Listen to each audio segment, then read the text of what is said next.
Sejam muito bem-vindos ao canal Mesa de Debates. Aqui quem está falando é o Guilherme e vamos dar continuidade aqui na nossa programação, né? E no dia de hoje eu convidei o Fernando Costa, ele que tem também um canal do YouTube, né? E ele é professor da UFABC, para a gente refletir um pouco, né, sobre qual é a proposta do canal dele e também, né, qual que é a importância de canais como o dele ou como até mesmo o próprio Mesa de Debates frente a essa atual conjuntura. Então, sem muita demora, sem muita enrolação, passo aí a bola para o Fernando se apresentar. Bom, primeiramente, muito obrigado pelo convite, Guilherme. Eu tenho acompanhado algumas coisas do seu canal, que está fazendo um considerável sucesso, né? E parabenizo você e o... Como é que é o nome do outro André que coordena o Tempo. canal? O André, você e o André, desculpa, você e o André pelo canal. Bom, eu sou professor da Federal do ABC, como você já adiantou, né? Sou da área de filosofia. A minha formação começou pelo direito, né? Minha formação no ensino superior.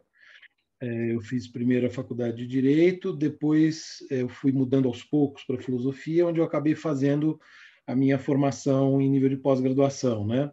Então, tudo isso na USP. Fiz o direito e a filosofia na USP e fui fazendo mestrado, doutorado, também na USP, estudando filósofos alemães, né? Acabei indo muito para esse lado da filosofia alemã. Fiz pós-doutorado no SEBRAP, né, que é o Centro Brasileiro de Análise e Planejamento, um centro de pesquisa tradicional, fundado pelo José Arthur Janotti, Fernando Henrique Cardoso e outros, lá no final dos anos 60, né? E, enfim, durante esse período fui algumas vezes para a Alemanha, fazer estágios de pesquisa lá na Humboldt, em Berlim. E, ao final do pós-doutorado, eu prestei concurso, entrei na UFABC para lecionar filosofia. Eu trabalho com filosofia moderna e contemporânea, focando mais os autores alemães, né? E estou, então, na UFABC desde janeiro de 2011, quer dizer, quase indo para 11 anos aí de UFABC, né? Uma universidade que tem um projeto muito interessante, né? Um projeto interdisciplinar. Você já entrevistou alguns professores nossos. Enfim, então, estou aí, tenho trabalhado bastante também em algumas funções de gestão universitária. Atualmente estou coordenando a nossa editora. E, como você disse, né, desde que começou a pandemia, eu tive essa ideia, lá no comecinho da pandemia, de fazer um ambiente semanal, né, onde alguns amigos da filosofia pudessem se reunir, bater um papo. Começou de maneira bem despretensiosa, na falta, né, na impossibilidade da gente se encontrar, né, fisicamente nos bares, enfim.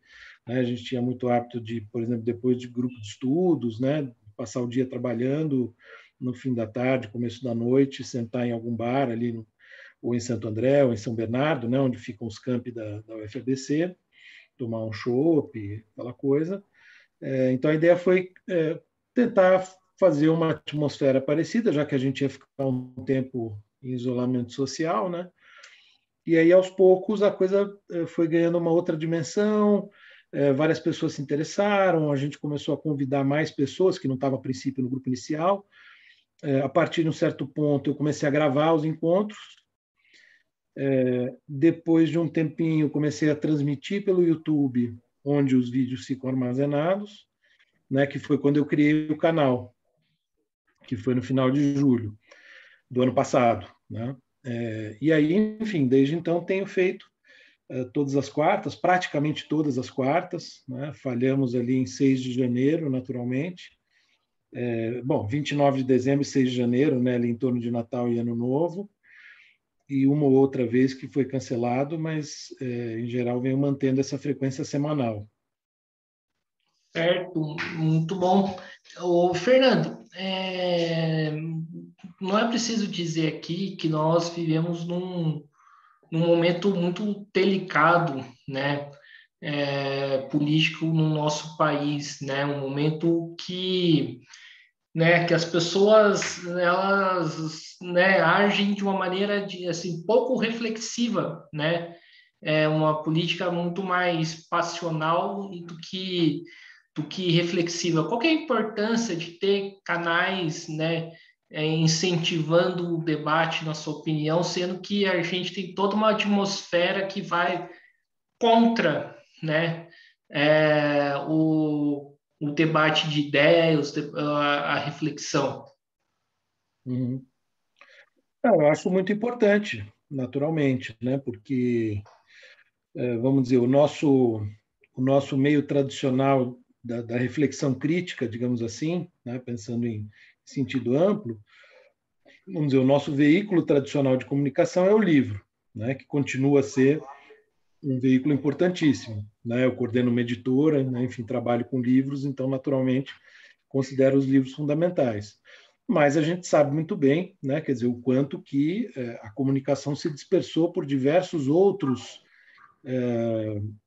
mídias, né, outros canais, outros modos de circulação, e naturalmente, né, vamos dizer, a gente tem que encontrar canais onde a gente consiga também, vamos dizer, de alguma maneira, em alguma medida, falar para um público mais amplo por meio desses canais, né? Então, isso valia já para o rádio, né, num primeiro momento, depois para a televisão, né? E agora, naturalmente, para a internet, né? Para o mundo digital, digamos assim, né? Que é um mundo, né? Como você bem disse, né? Que, por um lado, favorece muito, né, a dispersão de comunicações, digamos assim, de péssima qualidade, né? As chamadas fake news, e, enfim, diversas outras coisas que a gente pode considerar de baixa qualidade, alienantes, né? E assim por diante.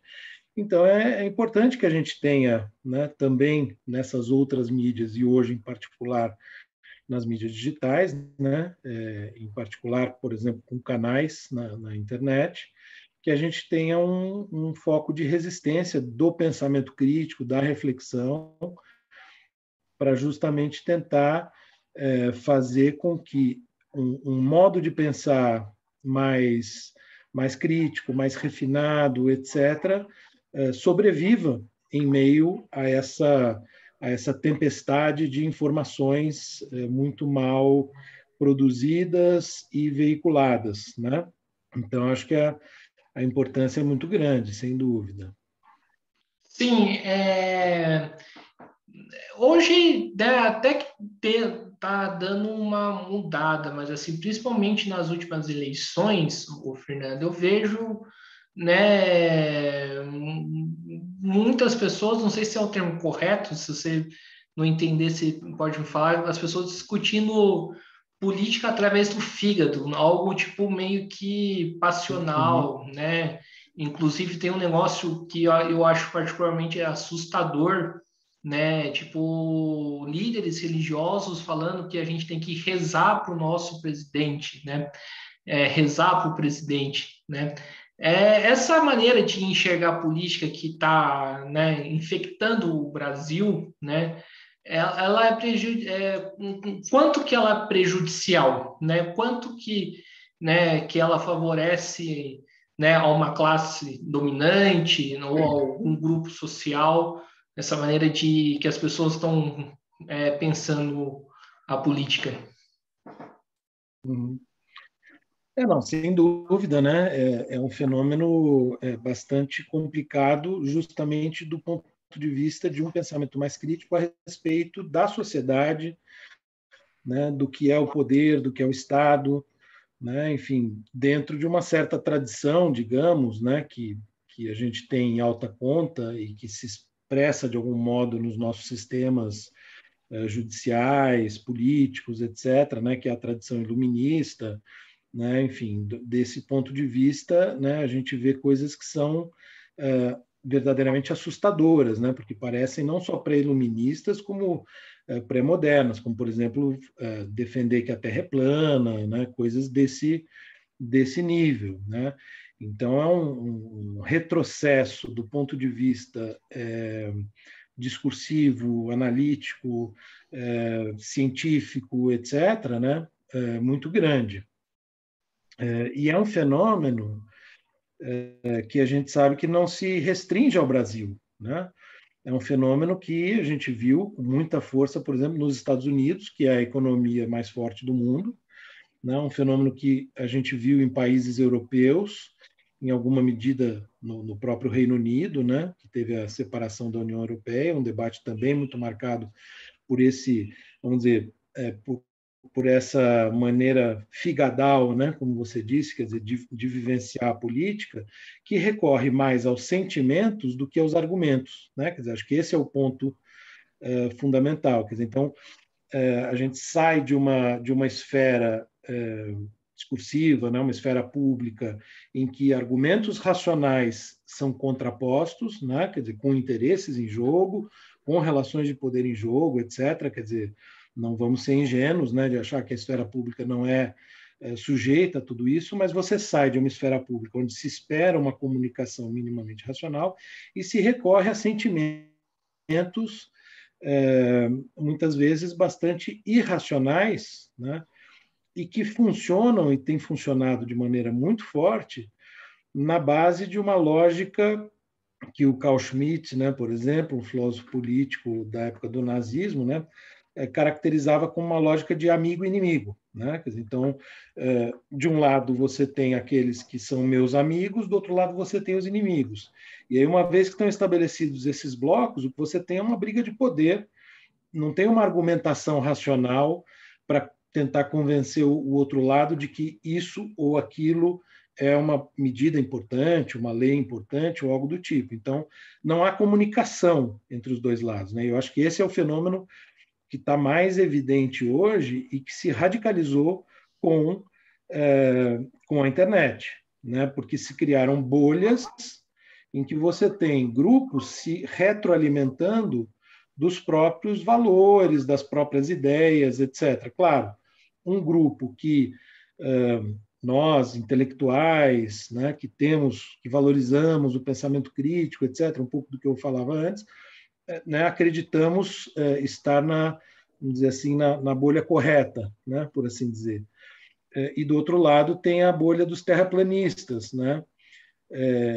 Mas há uma verdadeira impossibilidade de comunicação entre os dois lados, né? Eu acho que isso é o mais complicado. E você tem toda a razão quanto ao fato de que isso se acentuou, né, de maneira dramática nas últimas eleições presidenciais, né? Porque até as eleições anteriores, o peso, por exemplo, da televisão nas eleições ainda era muito grande, né? Então, o horário de televisão, que acho que em todo o período de redemocratização do Brasil, né, do final da ditadura até a eleição de 2014, o peso da televisão sempre foi muito grande. Então, era aquela história, chega no horário político, fulano está com poucos, está com, sei lá, 4%, mas a gente sabe que ele vai subir, que era um pouco a aposta, por exemplo, da campanha do Alckmin, né?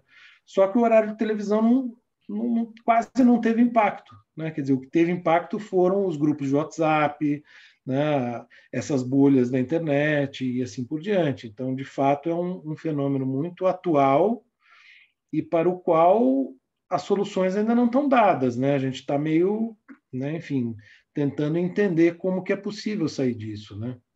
Sim, em relação à questão da televisão, né, aonde e como que acontece, né, essa crise, né, dos meios de comunicação tradicionais e qual que seria, tipo, no seu entendimento, na sua opinião, né, a melhor maneira de responder essa crise, né? Porque, pelo que me parece, os sites, por exemplo, os milhares de sites de fake news são como, digamos assim, uma resposta, coloca 1000 aspas aí, a essa crise. Uhum. A crise da televisão, né? Dos meios de comunicação Sim, tradicional. tradicionais. Sim. Então, vamos dizer, essa é a resposta dada, vamos dizer assim, pela direita, né? Então, a resposta dada pela direita foi essa. A televisão não me representa mais, eu vou encontrar aqui um espaço onde eu posso falar, eu posso ouvir o que eu quero, né? E as pessoas vão se identificar nesse espaço discursivo, sejam grupos de WhatsApp, sejam redes sociais e assim por diante, né? E aí é que está, né? Então ficou claro que, vamos dizer, nós que não nos identificamos com esse grupo, né, temos que fazer alguma coisa semelhante, quer dizer, a gente tem que ocupar também esse espaço virtual, né? Que aí volta para aquela sua primeira pergunta, a importância dos canais, né? Dos programas, enfim, dos podcasts, de como for possível a gente marcar presença nesses espaços, né? Eu acho que é necessário dar a mesma resposta. É claro, né, que eu acho que também é possível pensar em procedimentos, em normas que regulem um pouco esse espaço, que é um espaço muito desregulamentado, né, que é o espaço da internet. Então, por exemplo, a coisa de limitar a quantidade de envios possíveis, né, de uma notícia, de um texto, né, um meme, sei lá, de WhatsApp para vários ao mesmo tempo, né? Então, estabeleceu-se uma limitação, né? Isso é reflexo de uma certa discussão em termos normativos que levou a rede social a falar, bom, tudo bem, vamos limitar dessa maneira para evitar aquilo. Então, você também tem uma atuação possível que é, digamos, mais defensiva, né? De tentar evitar certas coisas. Mas, ao mesmo tempo, você tem uma atuação mais combativa, que é ocupar espaço, né? Tá nesses canais e assim por diante. Sim, em relação à questão desse sentimento, né, criado, na sua opinião, como que ele é produzido, né? Tipo, as pessoas discutirem política de uma maneira passional, assim, digamos, né? Acho que até num sentido mais chulo, né? Como que isso é produzido no seu entendimento? Bom, essa não é uma resposta, não é uma questão simples, né? Enfim, na verdade, eu acho que é preciso levar em conta, né, que o fenômeno político, como todo fenômeno humano, né, ele nunca é 100% racional e nunca é 100% passional, né? Quer dizer, acho que você pode tender mais para um lado ou mais para o outro. O que me parece, assim, é realmente, como eu te falei, né, quando você me convidou, né, a princípio para falar de conjuntura, eu falei, olha, não sou especialista nisso e tal, mas me parece que entre esses dois lados, né, se as expectativas mais racionais, digamos assim, né, em relação a um certo funcionamento, por exemplo, das instituições, né, do Estado, da própria economia, né, se essas expectativas elas se veem frustradas, você tem aí talvez, né, um campo fértil a ser explorado que tende a ir para um elemento mais passional, né? Então, em situações de crise econômica, crise política, etc., o apelo aos sentimentos ele ganha força, né? Ele fala mais alto, ele consegue mais adeptos, né? Então, me parece que, né, houve uma certa crise, né? Quer dizer, veio se instituindo uma certa crise do sistema político, ao mesmo tempo acompanhada de uma crise econômica, não só no Brasil, mas no mundo, né? A crise do sistema político, que leva muitas pessoas a irem para esse outro lado, né? Quer dizer, vamos dizer, elegerem os seus ídolos, né? Ou se identificarem com certos ídolos que falam mais ao coração, mais às paixões, do que a razão, né? E aí você pode ter, né, justamente polarizações muito mais em função das paixões do que em função digamos assim, dos argumentos racionais, né, de divergências a respeito de vamos caminhar por esse caminho ou por esse caminho, sendo que não são necessariamente caminhos inteiramente diversos, mas entre os quais é possível fazer negociações, né? Então, não sei, por exemplo, né, em alguns lugares eu acho que você continua tendo uma política mais baseada na razão. Acho que um exemplo é a Alemanha. Né? A Alemanha que, nos anos 20 e 30, né, foi um grande exemplo de uma política conduzida de maneira passional e até mesmo irracional ou antirracional, né? Hoje é um exemplo, né, de racionalidade, pelo menos, né? É claro que você tem os elementos irracionais, né? Tem os neonazistas, você tem os extremistas, mas eles são minoritários. Então você ainda tem uma política conduzida racionalmente. Nos Estados Unidos e no Brasil, a gente viu algo bem diferente disso, né? Justamente indo mais para o passional nesses últimos anos. Né? Sim, essa questão da política passional, pelo menos como que eu entendo, não pode ser um meio de dominação de classe, porque tipo o Estado impõe, né, uma maneira de para as pessoas pensarem em política que é pouco reflexiva e uma pessoa pouco reflexiva, né, ela não vai questionar, né, o do que está acontecendo. É Uhum. correto essa minha visão no seu entendimento? Eu acho que, em parte, é uma explicação, vamos dizer, é uma explicação possível. Como eu disse, assim, eu acho que essa é uma questão bem complexa, né? Acho que são muitos fatores, mas certamente esse é um dos fatores que permite explicar alguns movimentos. Mas no caso, mas ao mesmo tempo, né? Eu diria o seguinte, pensando muito no caso brasileiro mesmo, né? A classe dominante, né? Ou enfim, as forças dominantes, as forças econômicas, as elites econômicas, né? Elas têm uma racionalidade própria, né? Vamos dizer, da qual a dominação ou, em geral, a desigualdade faz parte, né? Quer dizer, no fundo, eu acho que entre os dois, vamos dizer, entre os dois lados da discussão política, desde, enfim, desde do iluminismo, desde a modernidade, né? Quer dizer, você tem claramente, vamos dizer, um grupo que coloca a igualdade em primeiro lugar e um outro grupo que coloca a liberdade em primeiro lugar e que vê a desigualdade como algo natural, né?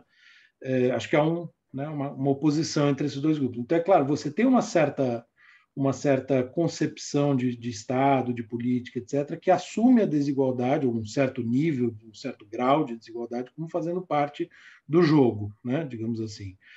E aí você tem um modo de administrar esse jogo que eles consideram, vamos dizer, que eles vão pensar como o mais eficaz. Né? É claro que, desse ponto de vista, você tem uma lógica, que é uma lógica daqueles que detêm o poder econômico, que não estão dispostos a abrir mão desse poder, mas, enfim, né, que tem propostas, que tem ideias para pensar o país, eventualmente melhorando, etc., né, que acho que são forças que a gente poderia chamar, né, uma certa lógica que a gente poderia chamar de vamos dizer, um liberalismo democrático, né, uma direita democrática, se é que esses termos são adequados para pensar o Brasil. Né? Mas me parece o seguinte, né, quer dizer, quando ela se vê ameaçada por algum projeto que compete com esse, né, e que de alguma maneira pode colocar em risco os seus objetivos, aí ela se alia a movimentos ocasionais que eventualmente sejam eficazes no sentido de mobilizar os sentimentos da população. Né? Então, acho que isso ajuda a entender o fenômeno Bolsonaro em 2018. Né? Como que essas forças políticas se juntaram com o Bolsonaro e o bolsonarismo, digamos assim, para elegê-lo, né, e estabelecer um projeto de poder ali, contra o projeto antagônico para elas, né, que seria o projeto petista. Então, isso ajuda a entender por que houve essa. Agora, me parece, né, quer dizer, depois de tudo, passado esse tempo todo, ainda que o Guedes permaneça lá, ele que tinha essa função, né, a princípio, acho que há um certo descolamento. Quer dizer, me parece, do ponto de vista dessas forças aí, o ideal seria encontrar a tal terceira via, né, que seria alguém que faz o que eles querem, mas de maneira mais palatável, digamos assim, né, sem as maluquices do Bolsonaro.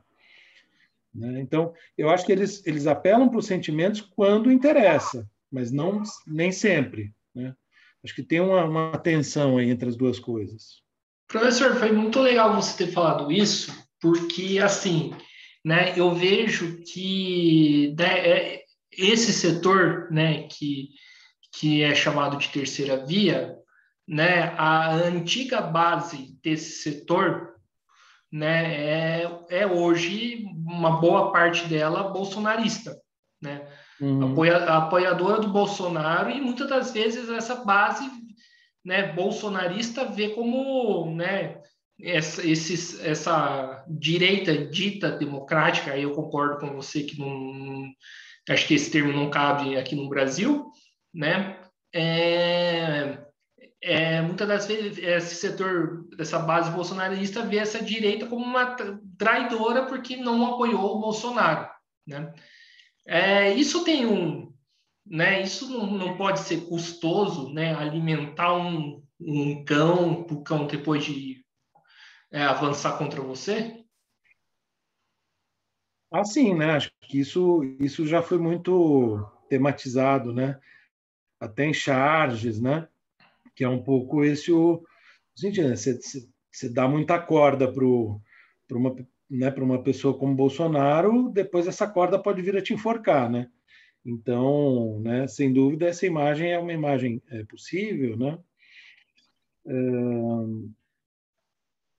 Mas, enfim, né, eu não sei, de fato, o quanto que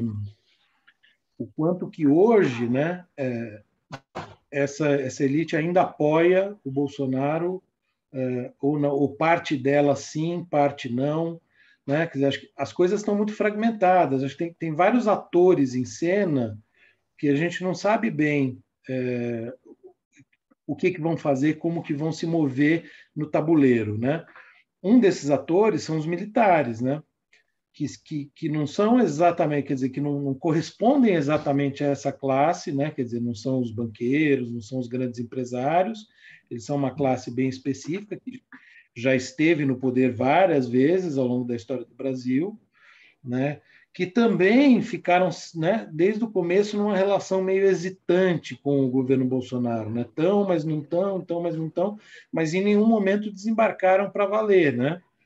Então eles ainda estão ali e o papel deles é um papel que continua muito indefinido, né? Então eles falam não, precisamos garantir a ordem, a Constituição e tal, mas na hora que a coisa apertar, numa eleição disputada, com acontecimentos que hoje a gente nem tem condição de prever, como teve a facada do Bolsonaro em 2018, quer dizer, a gente não sabe, né? Pode acontecer algum fato que de repente muda o cenário, né? E aí eu acho que o papel deles, né, dos militares, pode ser decisivo, né? Mas a gente ainda não tem como, né, me parece difícil imaginar como tudo isso vai se dar, né?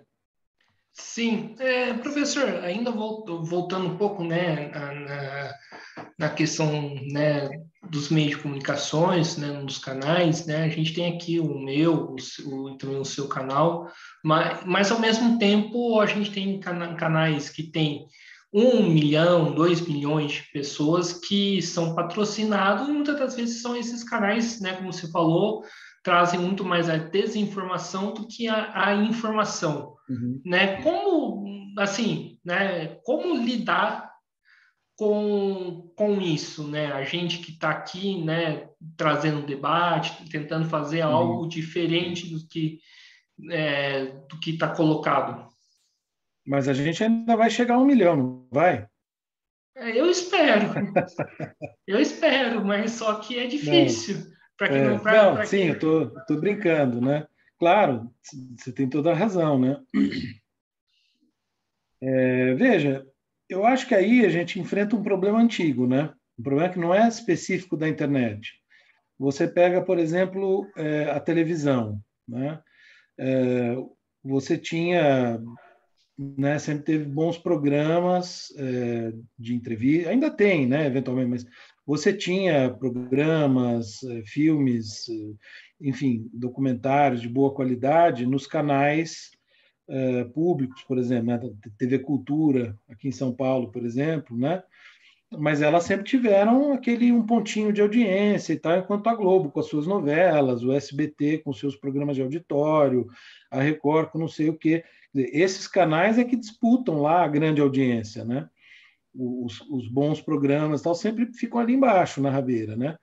Então realmente um velho problema, aí talvez, né, um problema sistêmico da sociedade capitalista, da cultura de massas, quer dizer, aí tem uma série de fenômenos aí por trás, né, que fazem com que, né, haja uma tendência, né, do público se concentrar em alguns conteúdos e que aí vem o patrocínio, uma coisa alimenta a outra, né?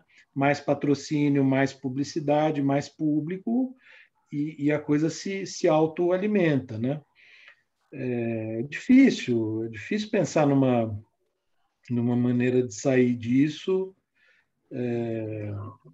a não ser tentando resistir do jeito que a gente pode, né? Mas acho que é uma boa questão. Mas é isso que essa questão me parece que é uma questão sistêmica antiga, né? Sim. E outra pergunta que eu queria fazer, acho que você, alguns dias atrás, né, fez um post no seu Facebook sobre a cultura do cancelamento, né? E eu queria conversar em relação a isso, porque, né, existe todo um debate, né, em torno disso, né? Um debate que eu acho particularmente que pode ser benéfico, mas ao mesmo tempo pode ser maléfico, né? Dependendo da maneira como ele é dirigido, né? E eu Uhum. queria saber a sua opinião sobre esse termo, né? E como fazer com que esse debate seja, né, dirigido de uma forma benéfica, porque muitas das vezes isso pode ser usado assim, eu tive uma atitude inapropriada, né, fui racista, fui machista, e agora estão me cancelando, tipo, uma atitude meio defensiva, né? Como Uhum. lidar com esse debate? Não, realmente é um debate bastante delicado, né? O que me parece, assim, um dos elementos, acho que também é um debate muito complexo, que tem uma série de nuances e, e acho que tem alguns pressupostos que têm a sua validade, né? E não cabe a mim avaliar isso, né? Mas, por exemplo, a questão do lugar de fala, né? Então, veja, eu sou um homem branco, heterossexual, falando sobre isso, né? Então, o meu lugar de fala não é um bom lugar, a princípio, né, para debater certos assuntos. Bom, aí tem, vamos dizer, a gente teria que entrar um pouco na lógica do próprio lugar de fala e desses pressupostos para pensar, né, como é que se poderia estabelecer certas discussões. Mas isso exigiria colocar, né, certos argumentos em operação na esfera pública, no diálogo, né? A rede social, por exemplo, é um lugar onde você, em tese, pode, né, fazer um post, por exemplo, e alguém comentar, né, você ter alguma troca de palavras ali. É claro que nos compara um debate presencial, mas ou mesmo um debate como esse que a gente está tendo aqui, né, que é virtual, mas onde a gente está aqui, né, se vendo, enfim, em que alguma discussão é possível, né? Mas o cancelamento, né, o que a gente costuma chamar de cancelamento, que eu comparei, né, como, aliás, o nome vem um pouco daí, já tem toda uma discussão sobre isso, né, com o linchamento, né, quer dizer, então é uma espécie de linchamento virtual, né? Por quê? Porque, vamos dizer, alguém fala algo, né? Vem alguém ver isso como um sinal de uma posição tal, por exemplo, uma posição machista, uma posição racista, né? Ou mesmo outras posições no campo da discussão política, né? Uma posição de direita, uma posição liberal, né? Enfim, que quer que seja facilmente rotulável, né? E que aí, vamos dizer, qual que é a reação a isso? Assim, é um dedo apontando e falando, olha, isso é inadmissível. E aí você tem como que um sinal de alerta, né, e um monte de gente que vem atrás atacando, né, a mesma postagem e a mesma pessoa, né, enfim. Então, às vezes em questão de minutos ou em poucas horas, né, aquela pessoa já está, né, conhecida no Brasil inteiro, eventualmente no mundo inteiro, né, por uma coisa que falou e que gerou toda essa repercussão, né? Mas, né, o ponto de partida é o inadmissível, né? Mas do ponto de vista do tal pensamento crítico, da tal reflexão de que a gente falava no começo, né? E aí eu seria mais específico do ponto de vista filosófico, a princípio, né? Veja bem, uma coisa é você pensar filosoficamente, outra coisa é você tomar uma posição na esfera pública, você tomar uma posição política, né? Mas em abstrato, né, na filosofia, nada pode ser considerado a priori inadmissível, né? Tudo pode ser pensado. Então, qualquer ponto de vista tem que ser sempre, de alguma maneira, refutado, né? Ou discutido, né? Falar é inadmissível e apontar não é um argumento, né? Então, quer dizer, nesse ponto você já saiu do que a gente antes estava chamando de argumentos, né, uma discussão racional, etc., e já foi para onde? Para a esfera dos sentimentos, das paixões. Então, vamos dizer, você tem, de um lado, uma paixão raivosa, né, que a gente sabe, né, que a gente identifica, por exemplo, com essa direita bolsonarista, né, e aí, do outro lado, o que você tem? Uma manifestação raivosa em sentido contrário. Esses esse jogo de forças, né, digamos assim, esses ataques de lado a lado, eles não têm qualquer repercussão, né, ou tem, mas do ponto de vista mais geral, né, continuam as duas forças isoladas, sem qualquer comunicação. Eu não estou dizendo que, né, eu saberia como, numa situação prática, me comunicar com alguém desse, vamos dizer, do outro lado da bolha, né? Mas, enfim, acho que reações muito inflamadas são justificáveis no contexto político, então eu entendo, né, quer dizer, que na disputa essas tomadas de posição são importantes, né? Mas, enfim, ao mesmo tempo, né, me parece complicado, porque, né, os princípios, né, alguns princípios que também fazem parte dessa tradição iluminista, né, princípios como o direito à plena defesa, né, uma ideia mais geral, digamos assim, né, quer dizer, acho que uma certa sabedoria que acho que boa parte da tradição filosófica nos legou, é você não avaliar uma pessoa, né, por um fato isolado, né, mas sim, vamos dizer, por tudo aquilo que ela faz, enfim, vamos dizer, avaliar alguém pela sua vida, né, e não por um ou outro fato isolado. E às vezes o cancelamento ele pode ser injusto, né? É claro, vamos dizer, aí a gente teria que entrar em casos particulares, né? E em muitos casos particulares, né, as pessoas não, mas esse cara, ele que foi escroto aqui, ele já foi escroto ali, né? Então, de fato, aí já começa a caracterizar o conjunto da obra, né? Mas às vezes uma manifestação isolada de alguém que em outras ocasiões tinha atitudes muito boas, etc., já basta para jogar ele no saco dos cancelados, entende? Entendo. Uma coisa que né, ainda em cima dessa discussão, né, e não foi uma só pessoa que me deu esse argumento, né, que eu acho que é algo inclusive interessante de se refletir, que nós temos toda uma nova geração, que inclusive vem depois de mim, né, que não aceita mais alguns tipos de atitudes, né, que não vai tipo mais aceitar calada coisas que tipo pessoas da minha e da sua geração talvez aceite, né? Como canalizar essa nova juventude, né? Como que a gente, né, aproveita esse sentimento, né, de querer mudar essa situação toda sem cair em cultura do cancelamento, até mesmo no lugar de fala que eu particularmente, né, eu fico com o pé atrás nesse termo, né? Como que a gente canaliza para o lado bom, né, da coisa, digamos assim. É,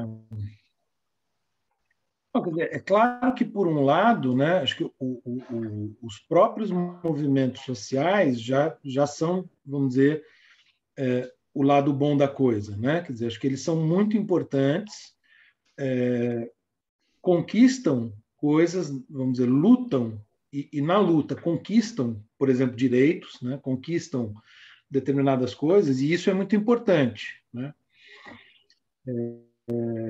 Indiscutivelmente importante. Então, em todos esses âmbitos, né, de desigualdade, né, entre homem e mulher, entre branco e negro, né, entre heterossexual e não heterossexual, enfim, né, acho que você tem nos últimos, na verdade, né, nas últimas décadas, mas talvez de maneira mais acentuada nos últimos anos, movimentos que conquistam coisas, né, que têm uma importância muito grande, digamos assim, no campo de batalha, né? Nesse campo de batalha das ideias, das bandeiras e assim por diante. Isso já é algo muito positivo, né?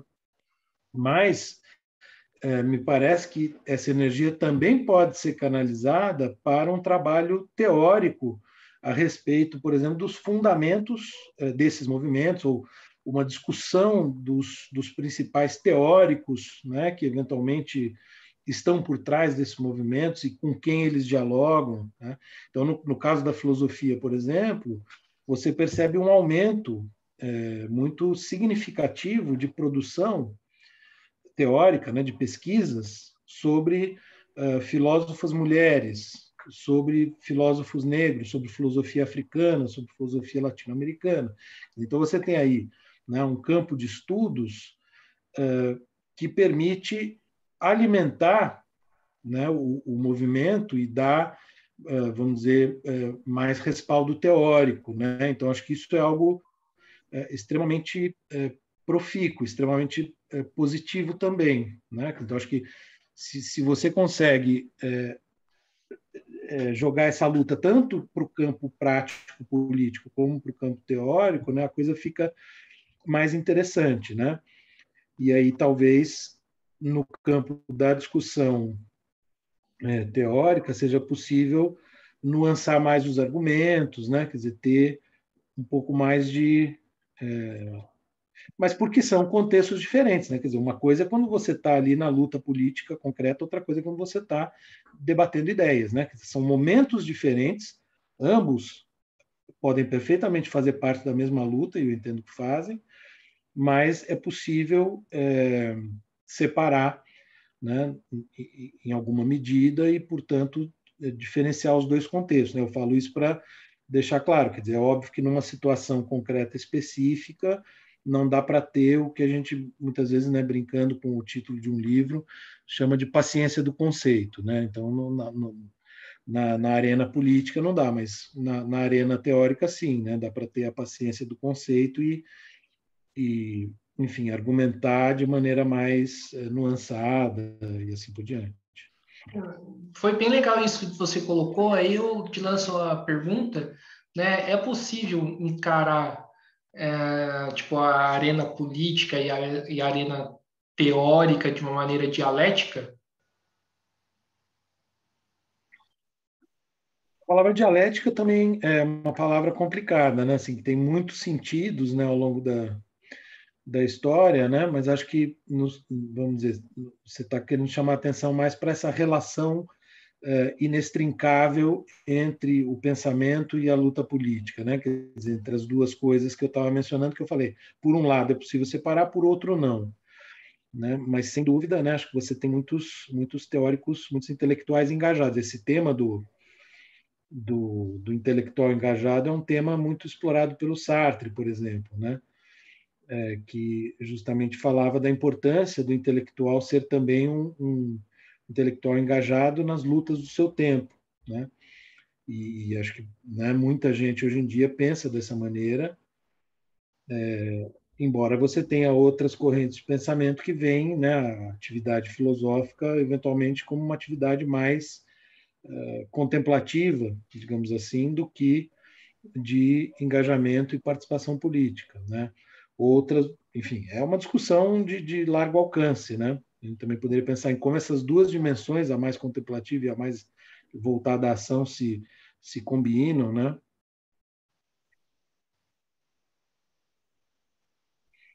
Alô, professor? Tá Oi, escutando? Ah, sim? tá, entendi. E, professor, e como que você vê, né, os militantes, né, as pessoas que fazem parte, né, dos movimentos sociais, de partidos políticos, em relação, né, a, a esses temas? Não querendo vulgarizar a palavra militante, né, porque hoje eu vejo que muitas das vezes tá vulgarizado, se você escrever qualquer coisa crítica, você está militando, né? Mas assim, como que você vê, tipo, a esquerda com essa relação teórica? Porque muitas das vezes eu vejo alguns posts, né, de companheiros, né, de pessoas que estão aí, né, de uma certa maneira aí na luta e vejo que são muito empobrecidos, né, de conteúdo, né? E acho que poderia ser feito diferente, inclusive muitas das vezes, né, isso já foi objeto de discussão, né? Muitas das vezes, né, são posts que reproduzem uma ideologia dominante na qual, né, a gente tem que combater, né? Como que você vê essas questões? Não, veja, essa questão mesmo a questão anterior, né, do intelectual engajado, e agora se liga com essa, pensando no militante, é muito complicado, me parece, né? Essa é uma discussão também, né, muito forte na filosofia recente, né? Na chamada teoria crítica, por exemplo, né? Que são herdeiros da escola de Frankfurt e tal. Tem muito essa ideia de que o intelectual, né, o filósofo, enfim, não pode ser aquele que diz como o militante deve agir, né? Então, é complicado você se colocar nessa posição, né, vamos dizer, de teórico que está olhando de fora e que está julgando a atuação do militante. Assim, então, eu acho um pouco complicado falar nesses termos, mas especificamente do que você falou, né, quer dizer, de você ter posts menos elaborados ou menos fundamentados ou algo assim, e ter outros que sejam mais fundamentados, acho que volta para aquela minha questão, quer dizer, de como que os dois lados da luta, né, assumindo que sejam inseparáveis, né, o prático e o teórico, de como que eles podem, né, ou em certo sentido devem, né, se relacionar de tal maneira que você tenha as duas coisas acontecendo ao mesmo tempo. Agora, quanto ao fato das postagens em rede social, né, não serem muito bem fundamentadas, acho que isso vale para tudo, né? Não só para posts de militância, mas para posts de todos os tipos, né? Assim, esse é um risco também das redes sociais, né? Porque são pílulas, né? Textinhos curtos, às vezes tem os chamados textões, né? Mas, né? Quer dizer, acho que a função deles, né? É quase como se fosse um novo gênero, né? Que é um gênero à parte, né? Que é o gênero postagem em rede social. Então você tem algumas mais curtas, outras mais longas, né? Mas ela vamos dizer, ela é essencialmente diferente de outros gêneros, né? Do artigo de jornal, do artigo científico, e por aí vai, né? Então, né, muitas vezes a pessoa está escrevendo para os demais militantes com uma intenção de engajar numa certa luta, né, e assim por diante. Então, é difícil, né, fazer uma avaliação nesse sentido. Perfeito. E, professor, queria te perguntar o seguinte: quais são, né, a partir de agora, as pretensões do seu canal? O que você pretende, com ele? É uma boa pergunta. Bom, a princípio, né, eu tenho a ideia, né, até acho que é claro, né, a sua pergunta tem a ver com o fato de que a gente tem agora uma clara tendência a sair do isolamento social, retomar as atividades e assim por diante, né? Então, naturalmente, fica essa questão, né? Vamos continuar com isso que a gente criou de maneira virtual na pandemia ou não, né? Eu pretendo continuar, né? Eu acho que é um espaço interessante porque permite reunir pessoas de diferentes lugares ao mesmo tempo sem nenhum custo, né? Sem nenhum custo, enfim, claro, né? Tem custo de energia, eu pago o Zoom também para usar, que eu acho um bom aplicativo, mas, né? Não tem não tem passagem, não tem diária, então você consegue reunir pessoas que estão em vários lugares diferentes numa conversa que, a meu ver, funciona bem, né? Muitos debates têm sido bastante ricos, né? Inclusive é uma percepção que eu acho que muitos frequentadores do Happy Hour, né? E muitos participantes que falaram como convidados, eles partilham essa impressão. Então são discussões interessantes que vale a pena continuar. Então eu pretendo continuar com essas discussões, são semanais. Eu tenho eventualmente outros projetos, né? No meu canal eu tenho o Happy Hour, vamos dizer que é o carro-chefe, né, digamos assim, que é esse programa semanal que eu faço todas as quartas, do qual eu falei no começo. Eu fiz quer dizer, eu tenho também um grupo que estuda nesse ano, né, um grupo de estudos, em que a gente veio fazendo ao longo do ano uma leitura do Ser e Tempo, do Heidegger, né, então já lemos a primeira parte inteira e metade da segunda parte. Os encontros também são transmitidos ao vivo. Então, isso foi uma atividade legal também, porque também atraiu um público específico próprio. E eu tenho em mente fazer no ano que vem um curso livre, aberto, de introdução à filosofia, para pessoas que não são da área, ou que estão começando a estudar, enfim. Né? A princípio, não é um curso livre e aberto, eu não vou restringir o público, né? Mas ele não é pensado para quem já é da área, né? Seria mais voltado para quem quer começar a estudar ou está começando, quer entender um pouco melhor. Então, seria um curso mais introdutório, de caráter mais didático. É uma ideia que eu tenho, ainda não está bem desenhada, né? Mas é uma ideia para o ano que vem. Então, eu E, pretendo continuar. e quais são os temas que você costuma trabalhar, assim, normalmente? Bom, no Happy Hour, os temas são bastante variados, né? Em alguns momentos, houve uma concentração maior, eu fiz alguns blocos temáticos. No começo desse ano, pessoal, no primeiro semestre desse ano, eu fiz alguns blocos temáticos que circunscreveram um pouco mais tanto o tema como o público, né, que acabou sendo aquele público mais interessado ali. Então, teve um primeiro bloco temático que foi sobre Ser e Tempo, né, e aí paralelo ao grupo que estava funcionando com força naquele momento. Depois um bloco sobre hermenêutica e teoria crítica, né? Enfim, então houve alguns blocos temáticos, mas tem tido outros temas, assim, teve alguns encontros sobre filosofia e arte, né? Sobre estética, teve uma boa quantidade de encontros sobre filosofia e literatura,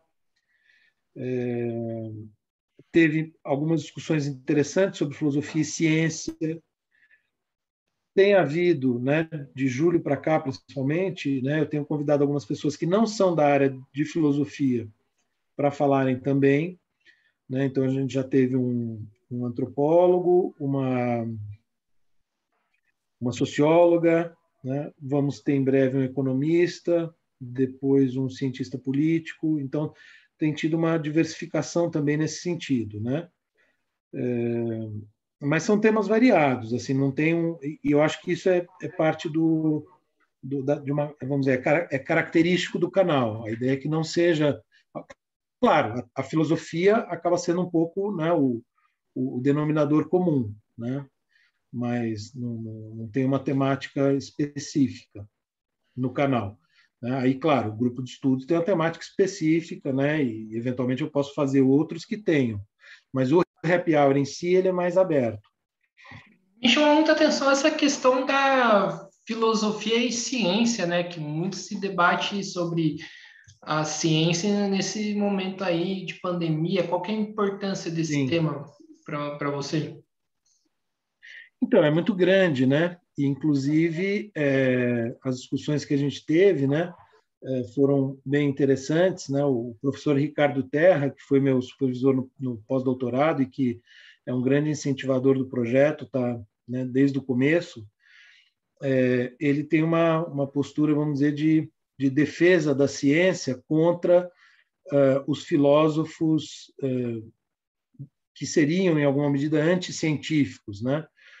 Como, por exemplo, o Heidegger, né? Que, vamos dizer, coloca a filosofia como mais importante e num plano diferenciado em relação às ciências positivas, né? Então, e aí, claro, né, o contexto da pandemia, ele dá bons argumentos para os defensores da ciência. Então, a gente teve algumas discussões interessantes sobre isso. Porque, vamos dizer, você tem na filosofia, vamos dizer, uma certa corrente, digamos assim, né, que valoriza mais, digamos, né, a filosofia como uma reflexão de caráter mais contemplativo, como eu estava dizendo antes, e que vai, por exemplo, aproximar mais a filosofia da arte, eventualmente da religião, não da religião dogmática, né, mas da temática religiosa, e que se distancia, então, né, de uma filosofia mais colada no presente, né, digamos assim, e mais antenada com a produção científica, né? Então, são dois caminhos filosóficos diferentes. E aí acaba havendo, muitas vezes, né, uma disputa entre esses dois campos, né? Mas não necessariamente, né, o campo que aproxima a filosofia da arte, etc., é contra a ciência, né? A meu ver, não se trata necessariamente disso.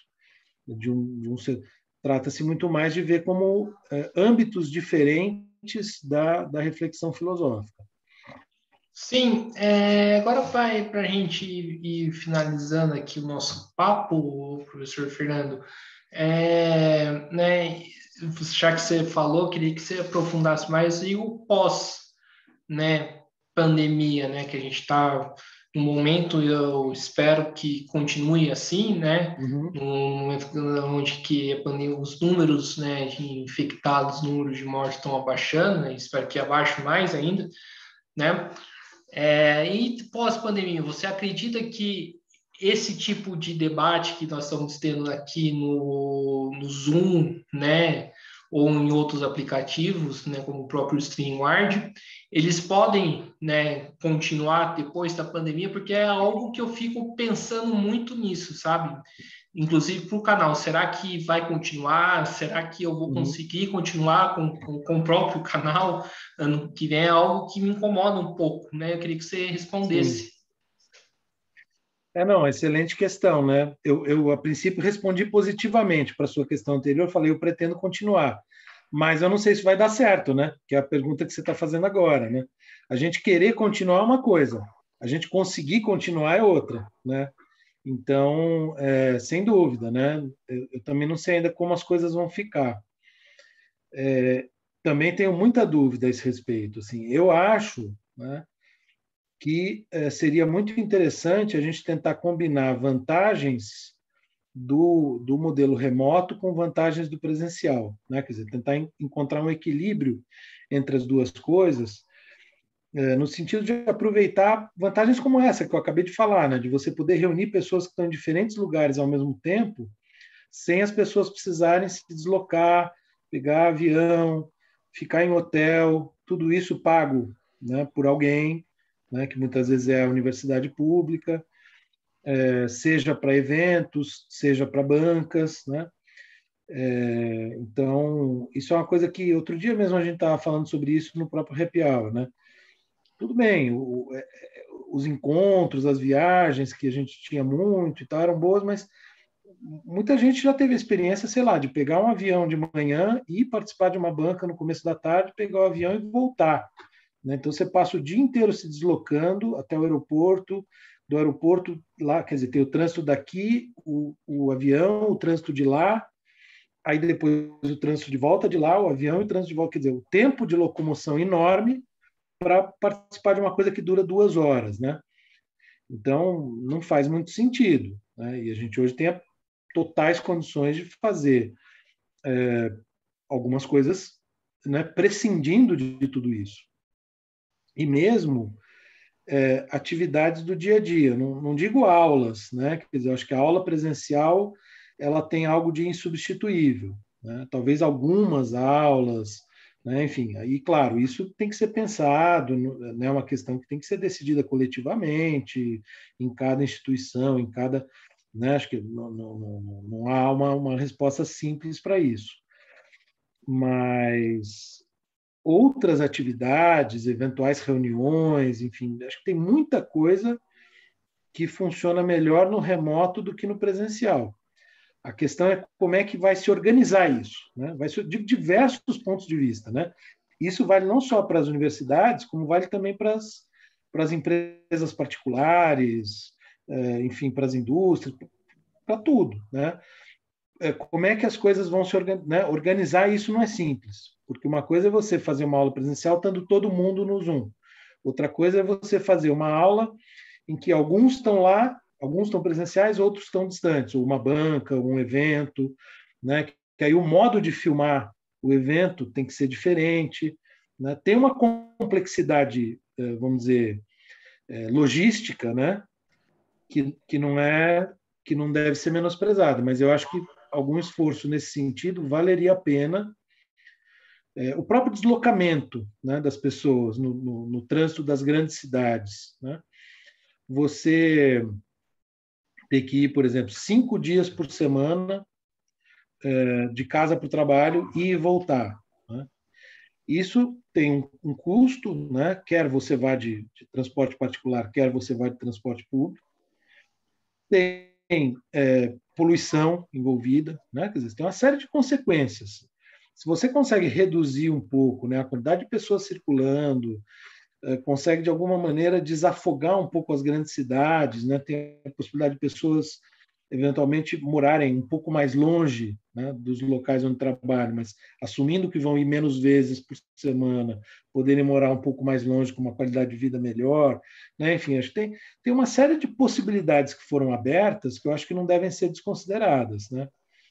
Mas eu não sei o quanto isso vai funcionar, quer dizer, o quanto as pessoas vão se organizar para isso, né?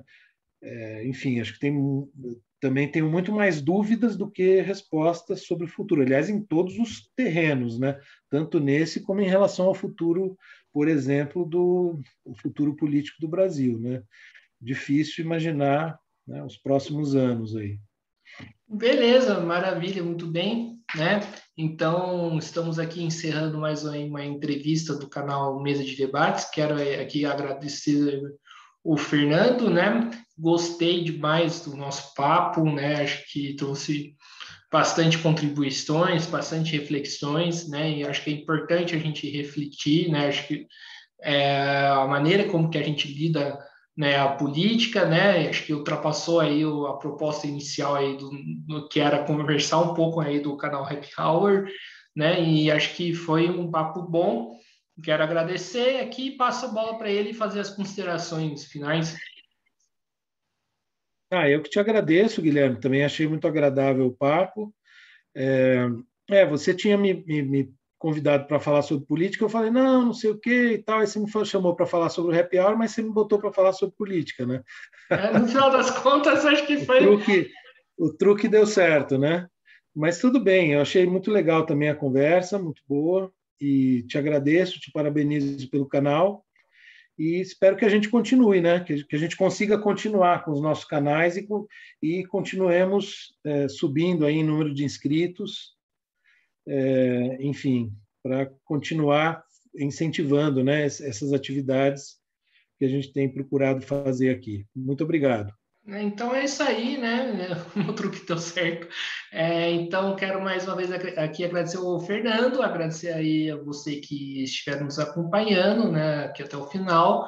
Peço aí que se inscreva aí no canal Podcast Mesa de Debates de Tudo Um Pouco. Se inscreva também no canal Happy Hour, né? Happy Hour, Não, o canal é canal do Costa Matos. canal do Costa Matos, Isso. né? Ele tem o Canal. Happy Hour como um dos programas. Tá, entendi. É mais ou menos como que a gente funciona aqui, né? Então, É. se inscreva aí no canal do Costa Matos, né? Também curta os vídeos lá, curta os vídeos aqui também, seja esse, seja outros que o canal Mesa de Debates produziu. Comentem, né, sobre essa discussão, gostou, não gostou, né, concorda, não concorda. Vamos, a discussão não termina, não fica aqui só entre a gente, né? Continua aqui depois. E também curta a nossa página do Facebook, podcast Mesa de Debate de Tudo Um Pouco, e siga a gente no Instagram, né? Então é isso aí, pessoal. Muito obrigado a todos. Fiquem atentos à nossa programação e até a próxima. Fui!